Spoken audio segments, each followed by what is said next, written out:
본문이 기록되어 있는 다니엘서의 저자인 다니엘은 유대 민족 역사 가운데 참으로 불행했던 시절에 태어났던, 그리고 그런 시절에 살아갔던 사람입니다. 이스라엘 역사에 있어서 가장 수치스럽고 가장 곤혹스러웠던 그 시절 가운데 하나인 바벨론 제국의 침략으로 온 나라가 정말 짓밟히게 되고 초토화되고 나라는 망하고 국고는 바벨론 제국에게 빼앗기고 지도자들과 또 백성들이 포로로 호송이 되어가는 참 암울했던 역사의 정점에서 다니엘이라고 하는 인물이 서 있었습니다. 세 차례에 걸쳐서 바벨론 제국에서 이스라엘 팔레스타인 땅에 있는 유대 민족들을 백성들을 포로로 호송해 갔습니다. 첫 번째 호송이 BC 605년, 주님 오시기 전에 605년 전에 있었고요. 그 첫 번째 호송에 포로로 끌려갔던 사람 가운데 한 사람이 바로 다니엘입니다.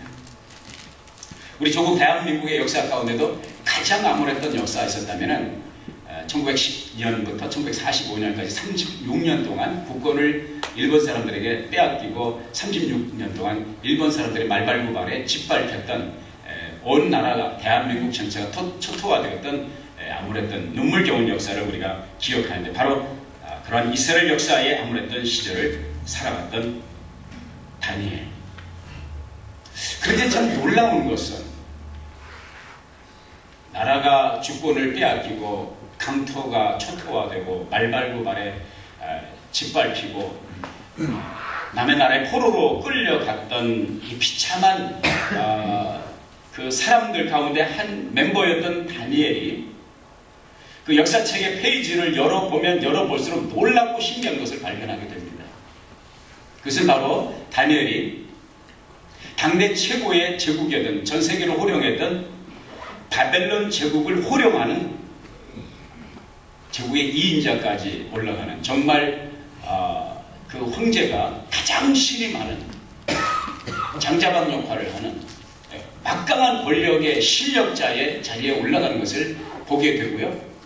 그것이 한두 해로 끝나는 것이 아니라 그가 사실 늙음하게 있을 때까지 그 나라의 제국의 운명이 바뀌고 다른 나라가 들어설 때까지 계속해서 다니엘은 엄청난 영향력을 끼쳤던 것을 우리는 역사의 페이지 속에서, 기록된 성경 속에서 발견을 하게 되는 것입니다.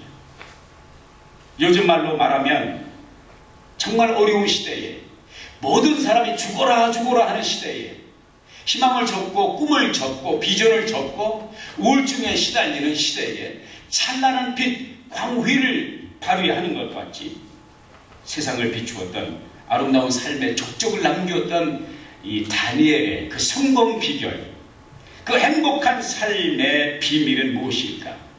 오늘 말씀 속에서 다니엘의 삶의 한 단면을 찾아보면서 암울한 시대, 그리 밝지 않은, 많은 사람들의 입에서 한숨이 토해지는 이 우울한 시대를 살아가는 우리가 어떠한 자세로 살아가야 되는가, 믿음의 여정에 힌트를 얻었으면 좋겠습니다.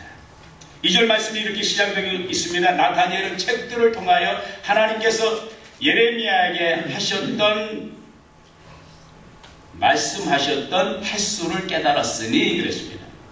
다시 말해서 이 말씀이 오늘 여러분과 제가 함께 다니엘의 삶을 통해서 한 가지 얻고자 하는 영적인 인사이트 통찰은 뭐냐? 깨달음이라는 것입니다.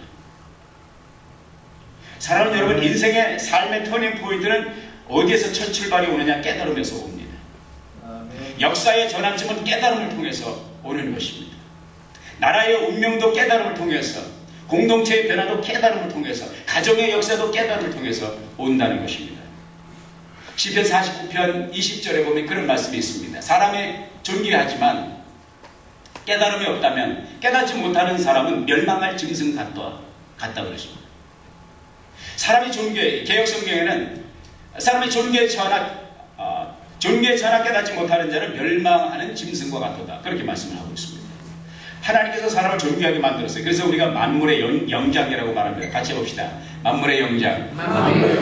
옆에 깊은 묵상에 들어가신 분들 옆에 쳐다보시고 만물의 영장이십니다. 만물의 영장이십니다. 지엽 열매를 먹으면서 그것도 모자라서 정말 흙으로 이 시대의 아프리카 지역의 제3세기에 흙으로 과자를 만들어서 진흙으로 과자를 만들어서 먹는 아이들이 있다고 하지 않습니까? 지엽 열매로 그것도 모자라서 돼지가 먹는 돼지 밥통에 있는 것을 건져 먹는데 그것도 모자라서 배가 고픈 이 탕자가 내가 도대체 내 인생이 왜 이렇게 됐을까? 내가 도대체 어디에서부터 잘못된 것이냐? 도대체 내 인생이 왜 이렇게 꼬였는가? 난 전에는 안 그랬는데. 그가 깨달은 것은 무엇입니까? 아버지의 품을 떠난다는 거죠. 아버지와 아버지의 집을 떠났기 때문에 이 모든 불행이 시작되었다는 것을 깨닫게 되는 그 순간에 탕자의 삶의 터닝포인트, 전환점이 마련되게 되었습니다. 다니엘이 그 깨달음을 깨달은 거예요. 이 민족이 왜 이 지경이 됐는가? 왜 나라는 초토화되고 국권은 바벨론 제국에 빼앗기고 남의 나라에 와서 내 민족이 이런 고통스러운 상처뿐인 삶을 살아가는가? 그 시작이 무엇인가? 그걸 깨달았어요. 뭘 깨달으냐? 이 민족이 하나님을 버리고 하나님을 떠났고 하나님의 말씀을 버렸고 하나님의 계명을 버렸기 때문이라는 것을 깨닫게 되었고, 그리고 이 고통의 형벌의 징계의 시간은 70년으로 마감된다는 것을 깨닫게 되었습니다. 예레미야서 25장 11절, 예레미야서 29장 10절에 예레미야 선지자를 통해서 예레미야는 이 말씀을 선포한 것은 70년 정한 때가 있다고 선포하는 것은, 예레미야가 그 말씀을 선포하는 것은 유대 민족이 포로로 끌려가기 전에, 좀 더 정확하게 역사의 페이지를 열어서 말씀을 드리면 제일 첫 번 3차례에 걸쳐서 호소로 끌려갔다, 포로로 호송되어 갔다고 그랬죠. 첫 번째 끌려간 것이 BC 605년이라고 그랬습니다. 그래서 3차례에 걸쳐서 포로로 끌려갔습니다. 그리고서 다시 국권이 회복이 되고 이제 포로들이 본토로 돌아간 첫 번째 송환이, 그것도 3번에 걸쳐서 있었는데 첫 번째 송환이 BC 537년입니다. 거의 70년을 채우게 되죠. 그래서 이제 많은 학자들이 이 70년, 예레미야가 말씀했던 이 70년은 605년부터 시작을 해서 530 BC니까 거꾸로 내려가는 것이니까 537년에 마감이 되는 것이다, 그렇게 얘기를 하는데, 저는 그보다 더 정확한 그 예언의 성취는 그것이 틀렸다는 것이 아닙니다. 두 가지 이중적인 성취를 보게 되는데, 예루살렘이 파괴되고 예루살렘 성전이 파괴된 것은 BC 586년입니다. 그리고 예루살렘 성전이 다시 재건된 것이 BC 516년입니다. 정확하게 70년 만에 예루살렘 성전이 회복이 되는 것을 보게 됩니다. 이 70년의 연대가 지금 그 다니엘이 이 말씀을 기록하고 이 말씀을 하고 있는 이 때가 언제냐? 오늘 본문 말씀 9절에 보면, 9장 1절에 보면 메데우스님이 아수엘의 아들인 다리우스가 바벨로니아 왕국의 왕이 된 첫 해, 그가 등극했던 해 BC 538년입니다. 두 가지 70년의 해석 가운데 첫 번째 해석을 택한 다음에 1년 후면 이제 나라가 수복될 것을 다니엘은 내다볼 수가 있었던 것이죠. 그것을 깨닫게 되었던 것입니다.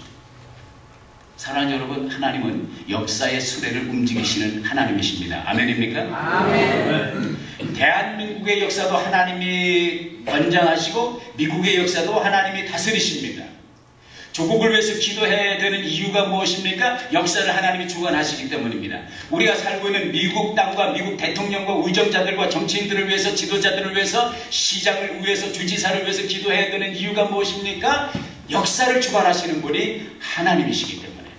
그들이 정치를 하지만 그 뒤에서 모든 것을 통솔하시는 분은 하나님이시기 때문에 하나님께서 우리들에게 그들을 위해서 기도하라고 말씀하셨습니다. 우리가 평안 중에 신앙생활을 할 수 있도록, 이게 정치 방향이 이상하게 흘러가게 되면 우리가 가진 신앙의 자유를 빼앗길 수가 있습니다. 지금 그렇게 시대가 흘러가고 있잖아요. 어디 남녀 공동 화장실 공동 샤워실 상상이나 했습니까? 근데 지금 그게 법으로 지금 마련이 되어 있지 않습니까? 어디 성경에 남자가 여자, 여자가 남자가 아니라 남자가 남자끼리, 여자가 여자끼리 상상할 수 없는 이런 일들이 지금 법안에 상정이 되고 자유가 보장이 되지 않습니까? 내 의견이 아니고 하나님의 말씀을 지금 비춰서 여러분들에게 말씀을 드리는, 여러분 시대를 분별할 수 있는 해안이 있기를 바랍니다. 이 시대가 지금 어디로 가고 있는가? 미국이 지금 어디로 가고 있는가? 대한민국도 예외는 아닙니다. 한 가지 희망적인 메시지 제가 느끼고 여러분과 나누고 싶은 것은 대한민국이 통일이 가깝다는 거예요. 믿어지시는 분만 하면 해봅시다. 아멘. 어떤 분들은 그래요. 바벨론 그 포로가 70년이었는데 70년 만에 하나님께서 해방을 시켜주셨는데 대한민국도 1950년에 유교가 발발하고 53년에 이제 남북이 분단됐으니까 70년 만에, 그 70년이면 어떻게 되나요? 53년 플러스 70년 2023년이 되죠. 그렇게 믿거나 말거나 그렇게 느끼고 생각하시는 분도 있습니다.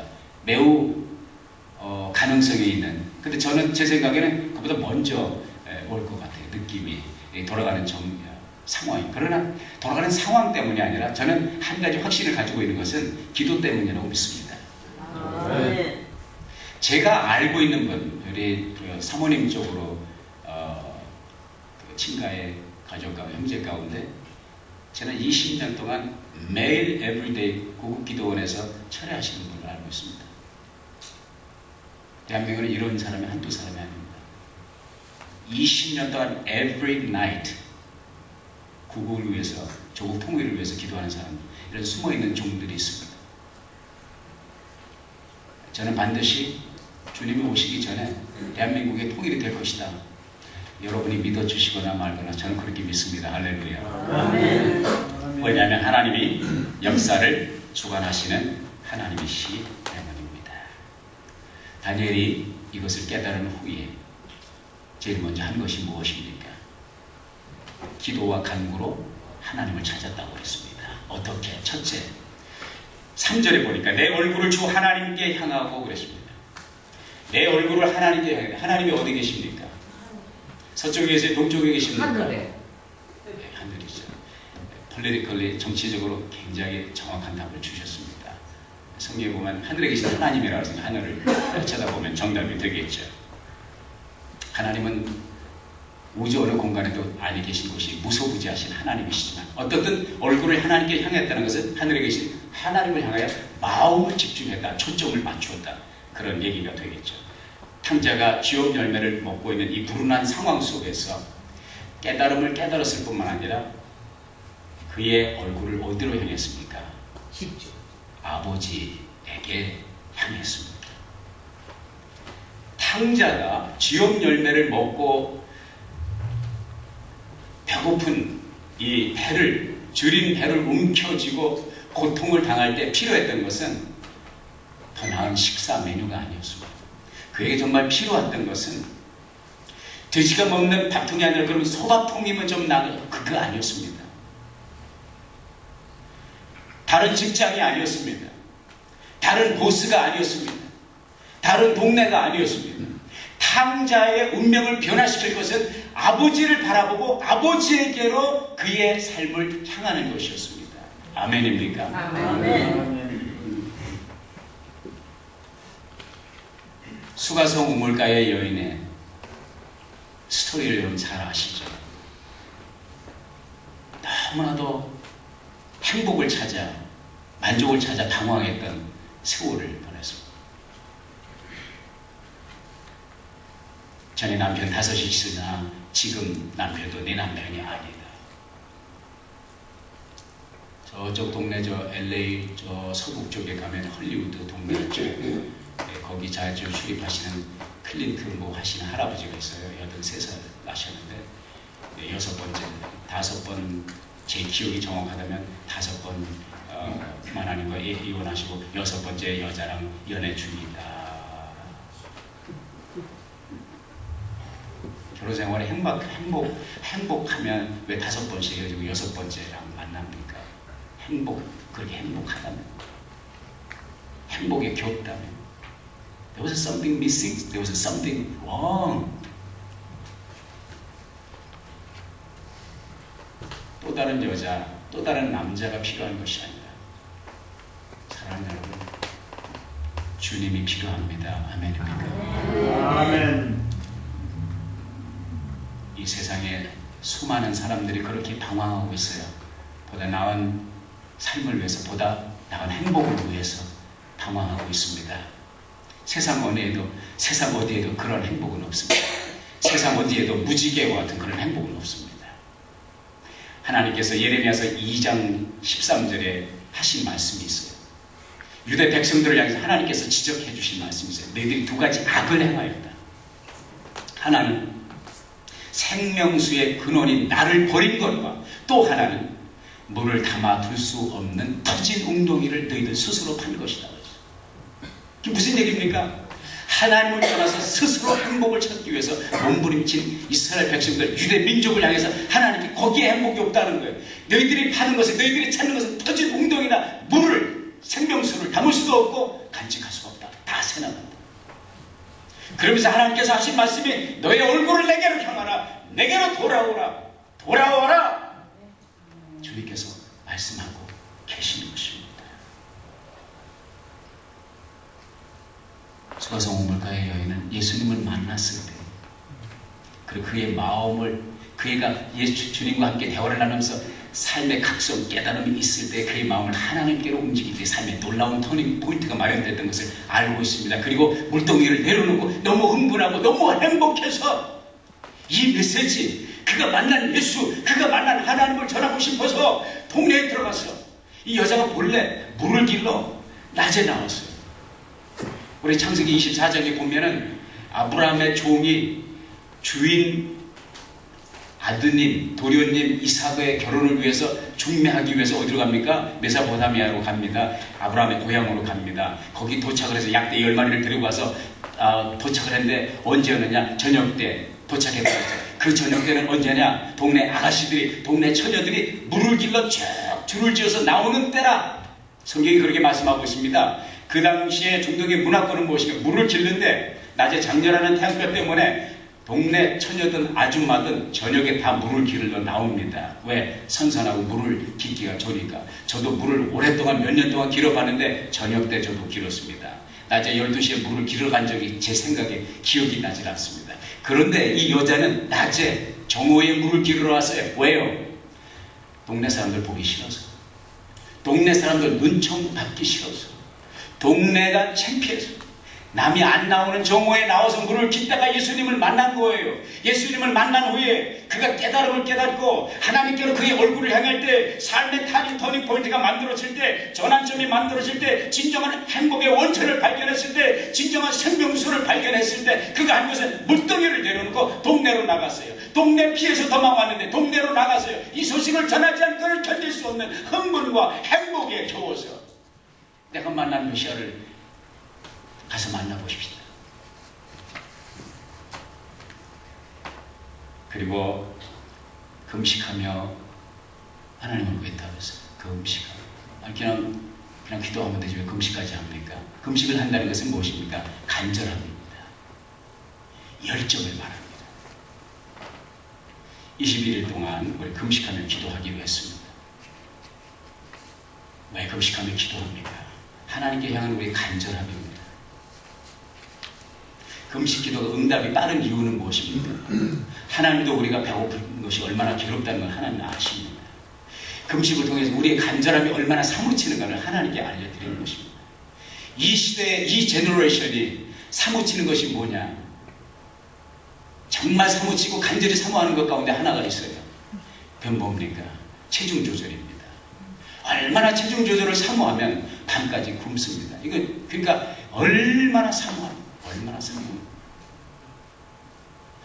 체중 조절을 사모해서, 날씬한 몸매를 사모해서 밥까지 굶는데 과연 주님을 위해서, 주님의 나라를 위해서, 주의 뜻을 위해서, 주께로부터 오는 축복을 받기 위해서 밥을 굶는 사람이 얼마나 되느냐? 그걸 묻고 싶습니다. 저는 여러분 주님께로 향한 마음이 간절하여 필요할 때에 주의 은혜가 필요할 때 밥을 길을 건널 수 있는 용기 있는 여러분이 될 수 있기를 주의 이름으로 부탁드립니다. 아멘. 베옷을 입고 제 가운데 앉았다고 그랬습니다. 그렇게 하나님을 찾는다고 그랬습니다. 무엇입니까? 겸손함입니다. 낮아지는 것, 자기를 내려놓는 것이죠. 베옷을 입었다는 것도 그렇고 제에 앉았다는 것은 하나님 앞에 낮아지고 하나님께로 향한 겸손한 마음입니다. 우리 하나님의 은혜는 늘 말씀드리지만 겸손한 자에게 임합니다.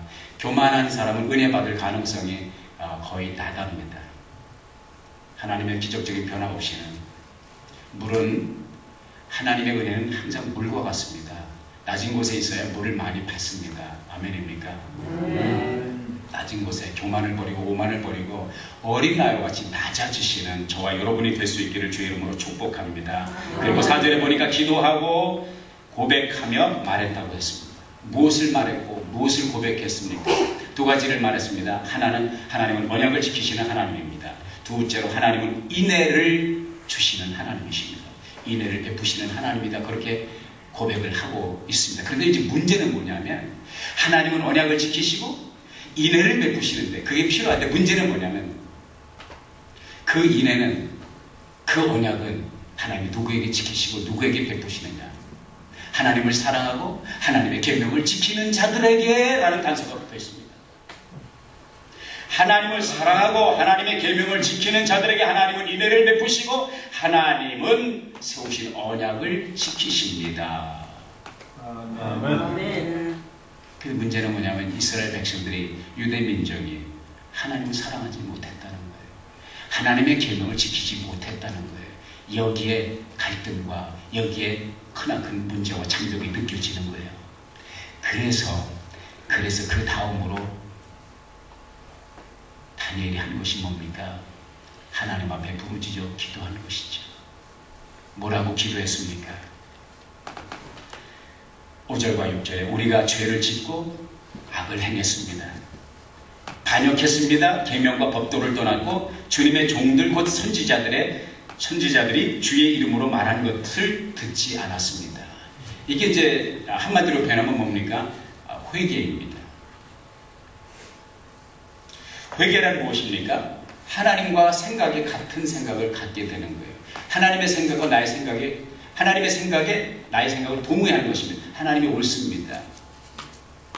내가 잘못됐습니다. 동의하는 것이죠. 그리고 돌이키는 것입니다.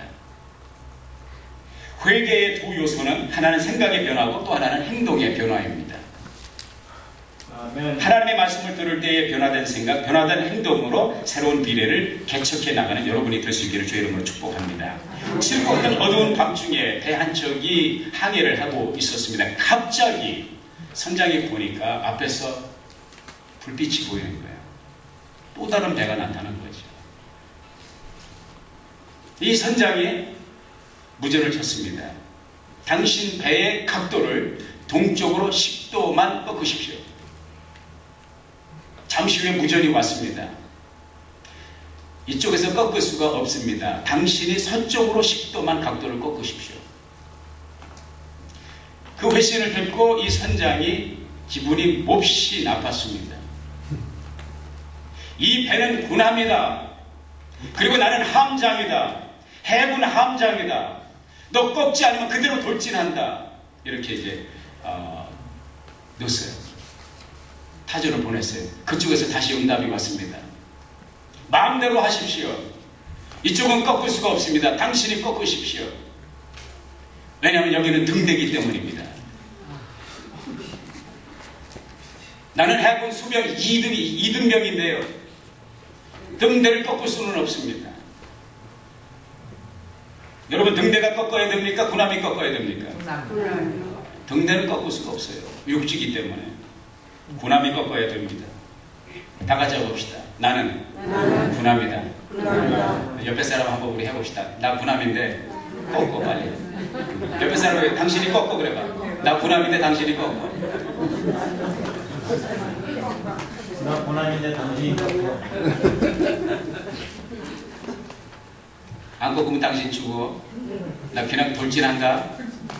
이게 이제 우리 사람들이 살아가는 생각이에요. 우리 인간이 가지고 있는 모습 가운데 하나는 뭐냐면 자기가 군함이고 자기가 함장이라고 하는 것 그 한 가지 때문에 상대방의 불빛을 어디에서 오는 불빛인지 헤아리지를 못합니다. 그리고 무조건 상대방대로 꺾으라고 합니다. 당신이 고치면 우리 가문이 평화로. 자식을 향해서 네가 버릇을 고치면 우리 가문이 평화다. 아멘. 저 아래에 윈도라고 하는 그런 심리학의 표현이 있습니다. 인간 세계, 내면 세계 4개의 창이 있대요. 하나는 너도 알고 나도 아는 들여다볼 수 있는 창이에요. 두 번째 창은 나는 아는데 너는 모르는 창.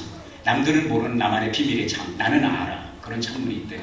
그런 내면 세계. 세 번째는 뭐냐면 나는 모르는데 남들은 아는 창이 있는 거예요.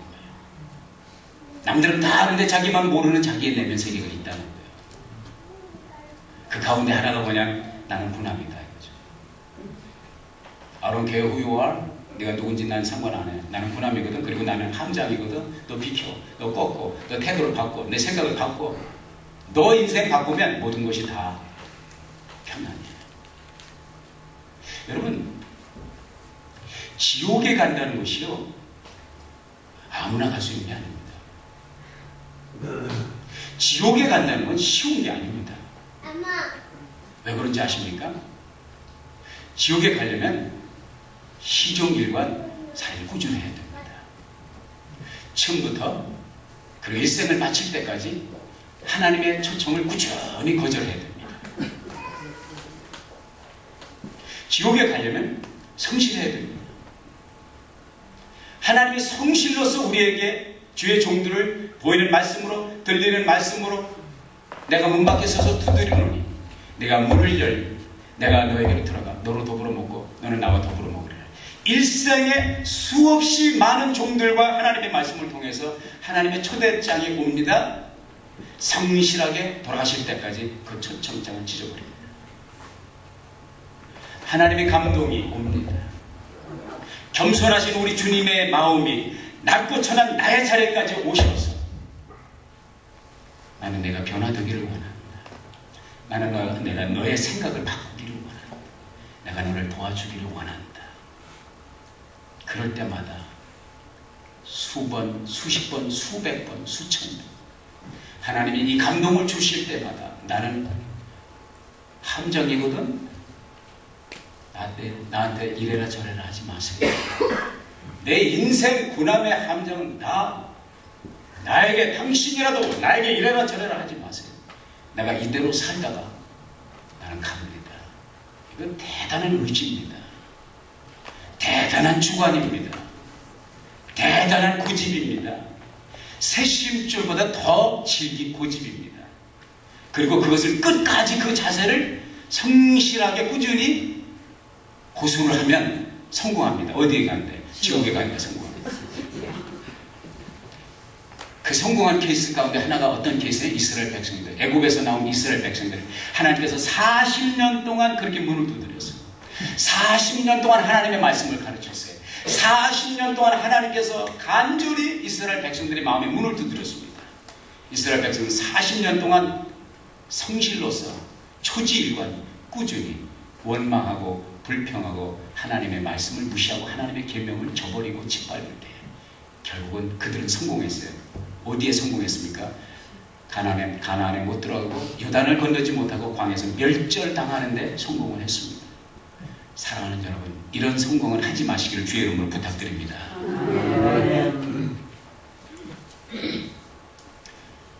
예수 천국 가는 것이 얼마나 쉬운지 아십니까? 주님이 나 여기 있다 문을 열어줄래? 열면 되는 거예요. 마음의 문을 열면 되는 거예요. 주님께서 나랑 같이 갈래? 같이 가면 되는 거예요. 나랑 같이 교회 갈래?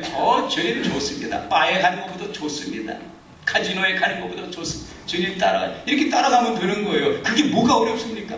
그거를 그냥 갈등과 고뇌와 그 고민 속에서 일생을 버티면서 그렇게 피나는 투쟁을 하다가 성공을 하긴 해요. 어디로 가는데? 지옥으로 가면 성공을. 우리 인생을 이렇게 힘들게 삽니다. 주님이 두드리실 때 문을 열고, 주님께서 손 내미실 때 내 손 내밀고, 주님께서 말씀하시면 아멘, 주님이 옳습니다 따라가는, 거기에 행복이 있고 안녕이 있고, 주님이 짐을 내려놓으려는데 뭘 짊어지고 가냐고요. 내게 맡기라는데 뭐가 걱정이냐고요. 내가 해결해 주겠다는데 뭘 끌어놓자고. 수가성 우물가 여인이 수많은 남자들을 찾아 전전긍긍한 것처럼, 여러분 어떻게 보면 문제 해결의 핵심은 간단해요. 주님께 내려놓으면 되는 건데 이걸 못 내려놓고 걸머치고 말이죠. 사방으로 하나님을 등지고 지구촌 끝까지 가봐요. 해결점이 있나? 없습니다. 예수, 우리 주님께로 우리의 마음을 향할 때에 내가 각도를 10도만 꺾으면 돼요. 내 생각의 각도를 10도만 꺾으면 됩니다. 남편 너를 꺾으라고 그러지 말고 내가 꺾으면 돼요. 와이프 너를 꺾으라고 그러지 말고 내가 꺾으면 돼요. 자식들 너를 꺾으라고 그러지 말고 내가 10도만 바뀌면 됩니다. 할렐루야. 아멘. 아니, 금식하고 난리를 하십니까? 네? 그럼 기도하고 제우에 앉아서 왜 그럽니까? 하나님의 약속과 하나님의 은혜는 준비된 사람들에게 임하기 때문입니다. 아멘입니까? 아멘. 다니엘이 바보예요. 하나님의 예언이 70년으로 끝난다는 건 알았지만 준비되지 않으면 그 은혜를 덧입을 수 없다는 거예요. 준비된 그릇이 되기 위해서. 열왕기하 4장에 보면 엘리사 선지자가 활동을 할 때 한 과부가 있어서 미망인이 있었어요. 남편이 돌아가시고 나서 어려운 생계를 유지하다 보니까 빚이 많았죠. 빚쟁이들 도축 때문에 못 살게 돼서 도저히 못 살겠다. 죽고 싶은 심정. 그래서 엘리사 선지자에 가서 기도를 요청하고 어떻게 했으면 좋겠으면 도와주십시오. 엘리사가 그 여인에게 한 말이 그릇을 준비해라. 동네에 나가서 할 수만 있으면 많은 그릇을 준비해라. 왜 준비하라고 그런지는 말하지 않아요. 그냥 준비하라. 순종했어요, 이 여정이. 그리고 있는 대로 그릇을 탁탁 긁어서 집집마다 이웃에 가서 그릇을 준비했어요. 그리고 나서 엘리사가 하나님께 기도했고 그 준비된 그릇에 무엇이 채워졌냐면 기름이 채워진 거예요. 다 채워졌어요. 그리고 끝났습니다. 언제? 마지막 그릇이 채워질 때 끝났어요. 무슨 말입니까? 그릇만큼, 준비된 만큼 하나님의 은혜가 임한다. 기름은 하나님의 성령의 기름 부음을 뜻하죠. 상징적인 의미가 있죠. 그리고 그것을 팔아다가 빚을 갚고 자식들과 생계를 꾸려나갈 수가 있었습니다. 사랑하는 여러분, 준비된 사람들에게 하나님의 은혜가 임합니다. 아멘. 고린도서 6장 2절에 말씀하고 있습니다. 고린도후서 6장 2절에 보라 지금은 은혜 받을 만한 때다. 그리고 지금은 구원의 날이다. 말씀을 하고 있습니다. 2주 후면 하나님께서 우리를 위해서 준비한 기름 부으실 은혜의 잔치, 천국 잔치, 가을 축제, 새생명 축제가 열립니다. 하나님이 여러분과 저에게 은혜를 주시려고 축제를 준비하셨어요. 아멘. 근데 이게 거저 오는 것이 아닙니다. 준비될 때 옵니다. 아멘입니까? 아멘. 아멘. 금식하며 기도하십시다. 아멘. 아멘. 다진 마음으로, 겸손한 마음으로 하나님, 이 어려운 시대에 하나님 은혜가 아니면 우리는 살지 못합니다. 나와 우리 가정의 주의 은혜가 필요합니다. 우리 아름다운 교회가 주님의 은혜가 필요합니다. 다니엘의 심정으로 기도할 수 있는 저와 여러분이 될 수 있기를 바랍니다. 아멘. 생각을 10도만 꺾으십시오. 지금까지의 그 생각의 각도를 꺾지 않으면 앞으로 여러분의 미래에 보장된 건 아무것도 없습니다. 여러분의 방향 전환도 하나님 앞에 준비되는 만큼 하나님의 은혜가 여러분에게 임하게 될 것입니다. 아멘. 나는 함장이다. 당신이 비켜라 그러지 마시고 주님, 나는 아무것도 아닙니다. 주님께서 나를 변화시켜 주옵소서. 주님께서 우리 교회를 변화시켜 주옵소서. 주님께서 우리 가정을 변화시켜 주옵소서. 아멘. 주님이 등 대시고 주님이 선장이십니다. 주의 뜻을 이루소서. 이 기도로 준비하여 귀한 은혜 함께 나눈 복된 계절이 되기를 예수의 이름으로 축복합니다. 아멘.